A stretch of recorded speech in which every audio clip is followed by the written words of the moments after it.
ही गोष्ट खरी आहे की काल धनंजय मुंडे साहेब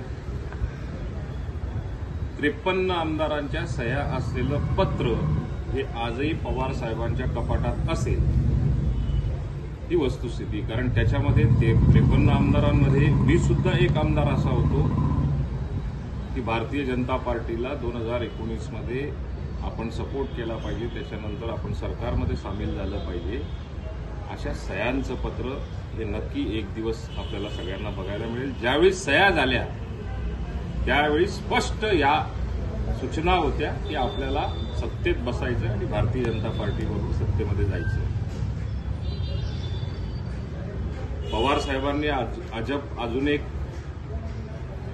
वक्तव्य केलं की आमदारांच्या फायली या मोदी साहेबांच्या कपाटामध्ये। माझी पवार साहेबांना विनंती असणार आहे, उभ्या महाराष्ट्राकडची विनंती असणार आहे की त्या चाब्या जर का तुमच्याकडे असतील तर त्या लवकरात लवकर ते कपाट उघडायला लावावं। आमच्या आमदारांच्या फायली असण्या इतपत दुष्कृत्य अजूनपर्यंत तरी आमदारांच्या माध्यमातून, मंत्र्यांच्या माध्यमातून कुठल्याही प्रकारचं झालेलं नाहीये। त्यामुळे ते कपाट जर का तुम्हाला माहिती असेल तर ते लवकरात लवकर उघडायला तरी सांगावं आणि त्या चाब्या तरी द्याव्या। निधीच्या बाबतीमध्ये अजितदादांनी जे काही वक्तव्य केलं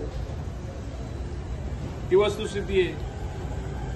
काम करणारा व्यक्ती हा निधी वाटण्यासाठी आणि मतदारांकडनं केलेल्या कामांचा मोबदला म्हणून किंवा आशीर्वाद म्हणून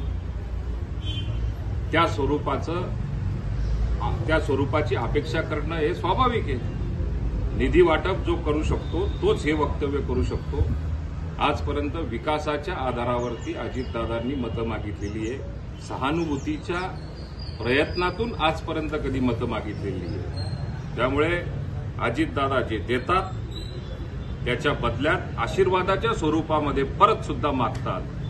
त्यामुळे या सगळ्या गोष्टींना काही तथ्य नाहीये।